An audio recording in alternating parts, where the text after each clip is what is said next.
Hey, good afternoon. This is Craig Modelmog for this week's, actually, we're doing it bi-weekly now. Wall Street X's and O's. Welcome. I missed you guys, but we've got a great show today. I got some great information. Markets have been fantastic and exciting. Lots of good data, as you know, and that I love, and I'm excited to get this on. So we're going to kick things off here. First, we're going to get the standard disclaimer out of the way. This presentation is presented for informational purposes only. None of the information contained herein constitutes an offer to buy or sell or solicit any type of investment. It does not constitute investment recommendations, legal tax advice, accounting advice, tax advice, investment advice, and it is basically my opinions. And but I will tell you this: my opinions are based on facts that I go out and find. They're the information and the pieces that I think are not getting enough attention out there. Investments can and will lose money, and they are not FDIC insured. And without further ado, we're going to get this thing rolling. First of all, I'm going to kick this off with a quiz. I'm going to ask these questions, and I'm going to come back at the end, and we're going to see if you may have figured them out between now and the end. Top three things for this week: growth versus value, big tug of war that we're seeing a change in strength, which is fascinating. We're going to talk inflation, which really is beginning to rear its head, and I think that's what really led to the market freaking out temporarily. And then we're going to touch on unemployment real briefly here. But quiz. Question number one: what company will be increasing pay by 10% with entry-level workers eligible for as much as $17 per hour? Question number two: which company will be increasing wages by 15% to an average of $15 per hour over the next few weeks? And lastly, which company will hire 75,000 workers at an average of $17 per hour, a 13.5% increase, with new employees eligible for a $1,000 signing bonus? Those are very interesting. I'm not going to repeat them because you're going to have to hit rewind and listen to them. But I'm going to go over the answers when we get done here. Okay, first things first, growth versus value. This is a big one. Rich Bernstein with RBA Advisors said that investors that are hoping for a quick end to values dominance. Now, when I say value versus growth, traditionally growth companies are those that are accelerating very fast. They do not pay dividends because all the funds they take, they reinvest back into their company. So they do not pay any type of a dividend. You will see them do stock buybacks, actually pretty aggressively, but that's what kind of symbolizes. Versus on the value side, usually cheap relative from a valuation standpoint. Many times they pay a dividend, and they tend to line up on the large cap core, or in the core section of the style box, leaning towards the value side. But he says that value has really been driving the markets. And he says on average, when we see this changing of the guard from growth to value,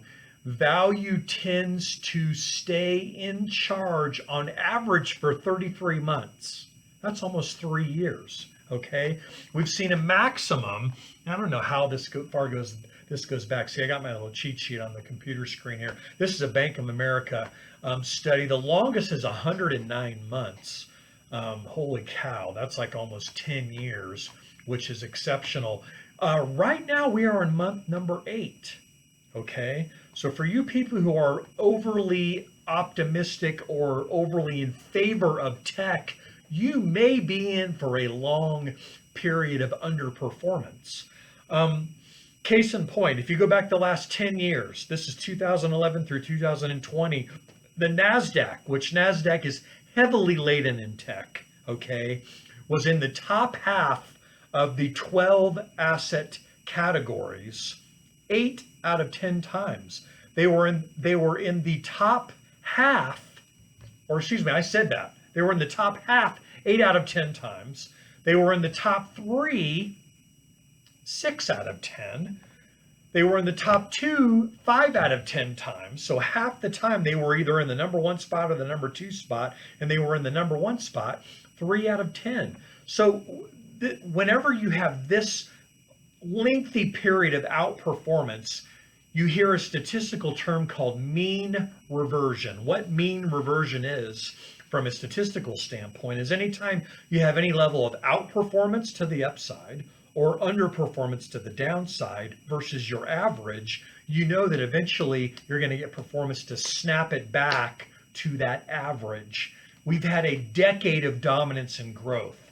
So this would not be a shocker to see value dominate for a while, just from a statistical standpoint. Now, is this going to happen? No. But again, from a statistical standpoint, it is something to consider, okay?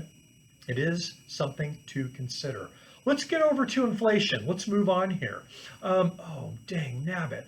And I just jacked up my thing. See, for those of you joining me the first time, this is uncut and unedited. I mean, I hop on, I let it rip. When I screw up, just like I did there where I thought I just jacked up my screen or my cheat sheet on my computer, sometimes it's a cluster. That was almost a cluster.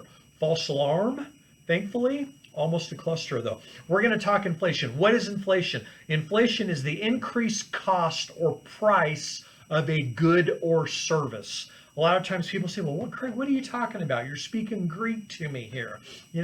Well, this is what I'm talking about here. When you think of inflation, okay, I'm going to look at the increase in cost or the prices of certain commodities, because this is where, when we go to the grocery store, it really sinks in.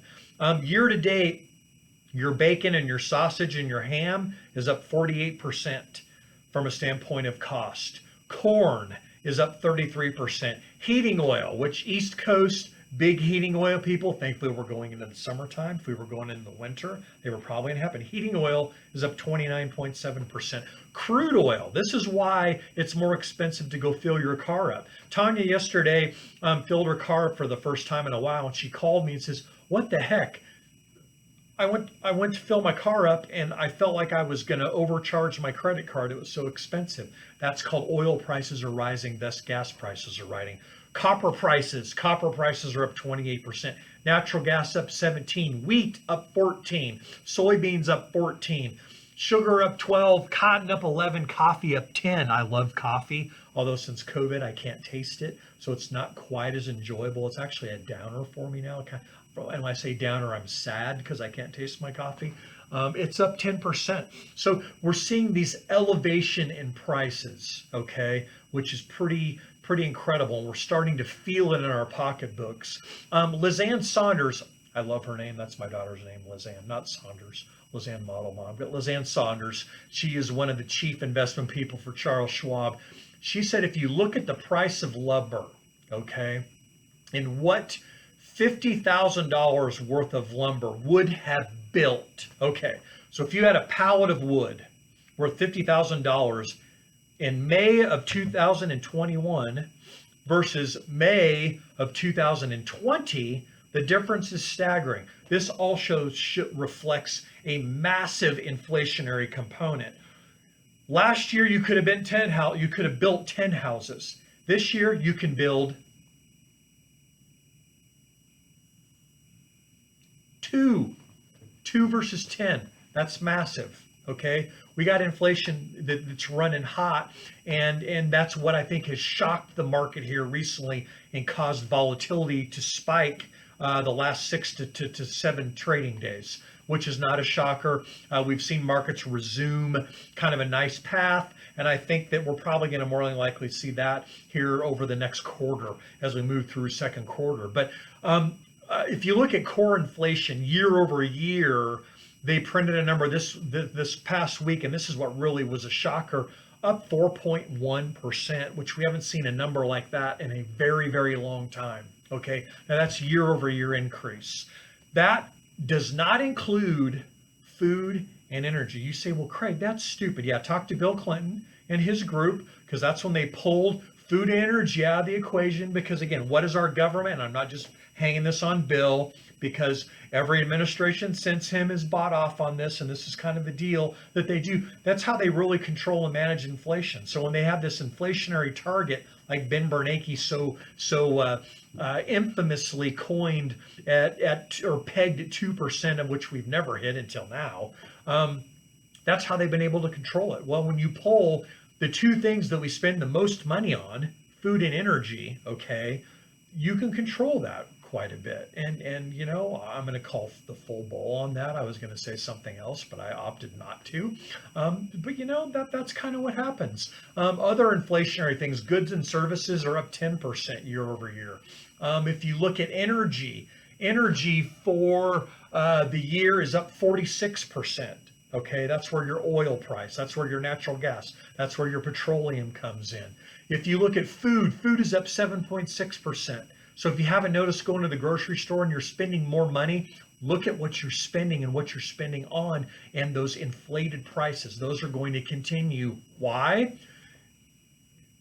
What's that smell? And I do this and people laugh. My buddy Mark laughs at me when I do this. And I always say, if you lean outside and there's that wonderful aroma in the air that historically for those in Fort Collins would say, oh, that's the feedlots in Greeley. No, that's the government firing up their printing press, because they're printing so much stinking money that the dollar continues to drop. How long have I been saying that? How long? A long stinking time. We're going back about 9 months to 12 months of which we have been short the dollar in long commodities, in which it has paid us in spades. Okay, I say spades. Trucking, transportation, and freight is up 9%. Residential construction increase, and this just goes for the month of April, is up 18%. We're seeing some just ridiculous numbers. Okay, used car values. This is dumb. If you're going to go out and buy a used car right now, don't. Okay? Because for the last year, used car values are up 54.2%. That's why car lots are begging you to come in and trade for a new one, because they got nothing to sell people. Okay? Don't go buy a car right now. Don't go buy a house right now. Why? Prices are high. Eventually, guess what? What goes up comes down. It is what it is. I'm telling you. If you look at rent prices nationally, up almost 10%, 9.49. If you look at shipping container costs, all-time high. What am I getting at with this stuff? You say, Craig, you talk about inflation. What I'm getting at is that in the current economic environment we are in, which we have economic growth accelerating. We have the dollar being devalued, in which, because the dollar is going down, inflation is rising. That is starting to impact the goods and services that we spend our money on. Okay, that is going to slowly impact our pocketbooks, because the dollar, what you could buy for $1 a year ago, you cannot buy today. All right, and that's hard to get a grip on, because we have not been in an environment like this for a long time. Well, we're re-entering an inflationary period. Now, are we going to see inflation like we did in the 70s with Jimmy Carter and crew, the Peanut Man? No, I don't think we will, but we may see a rate of change unlike we haven't seen since back then. Okay, and that's what I think is more crucial to think about, because we're not used to prices rising. We're not used to seeing things that we go and spend money on a daily, weekly, monthly basis increase and accelerate at these paces, because we just haven't. So keep an eye on that. And I don't see that stopping, because number one, the Biden group is saying, you know what, we're not worried about inflation right now. We're going to keep doing what we're doing. What are they going to do? That's me feeding the ducks. That's me feeding the ducks with my unending bag of bread, which I used to do as a kid at City Park Lake. You go, and the ducks, all of a sudden you got tons of ducks around you, and you can't feed them all. And then when you run out, they get ticked, right? Well, here's what's going to happen. You've got lots of stimulus. The government, not just the federal government, but the Federal Reserve, is very committed to continuing to prop up the economy. We are still in a transitionary period from the pandemic. It's not like today in Colorado, okay, you can take your mask off if you've been vaccinated. It's not a flip the switch deal. It takes time, okay? And that is going to take more time in order to get going, in which, as it does, we're going to see inflation continue to creep higher. So keep an eye on that, okay? Lastly here, we're going to talk unemployment. And you think, Craig, you hit on unemployment all the stinking time. Here's why it is important, okay? Unemployment fell by 34,000 this month, and this is initial claims to 473,000. Now, in a normal pre-pandemic, it's in the 200 range, 200,000 range, 250-ish is normal. We're getting closer, okay? Now, continued claims. What is continued claims? It is the net number from jobs created versus jobs that were lost, okay? And then that continues to sink out every month. Right now, we're still down 3.65 million jobs. That's a chunk. That also is a leading indicator. So if you want to watch an indicator out there, watch the continued claims. It has significantly come down. It is not anywhere close to pre-pandemic, okay? You hear about them talking that because of all the stimulus out there, all the money they're passing out, unemployment, etc. Okay, that and you hear one big argument going, well, shoot fire. You know what? People are getting paid more to stay home and not work than they would work. Again, Liz Ann Saunders at Charles Schwab was hitting on this earlier in the week, and she was saying that while that's not completely true, it's partially true. And she gave a statistic between 25 and 50% of the people unemployed, which I know is a wide band. And why is it wide? It changes regularly. So it gives you kind of a top and bottom. So somewhere between 25 and 50% of those unemployed right now, or that are continually unemployed, that is the case. They can't go make as much money as they used to make at their old job because of what the government is paying them. We have to transition out of this. It's if or when that happens and what that looks like, okay? It's going to be very interesting to watch and very fascinating. These are fantastic and exciting times we're living through, okay? When I look at our portfolios right now, we're geared for these things. One, a dollar to continue to go down.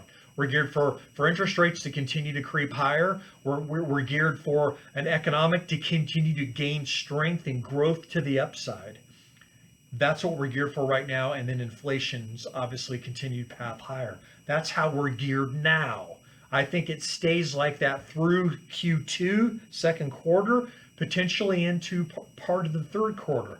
The last half of the year could get interesting, okay? The data is going to become very critical on how we allocate our funds as the data continues to report and start to show from a predictive standpoint what the quarters 3 and 4 and into next year are going to look like. And they change all the time. But right now, I feel good about how we're sitting.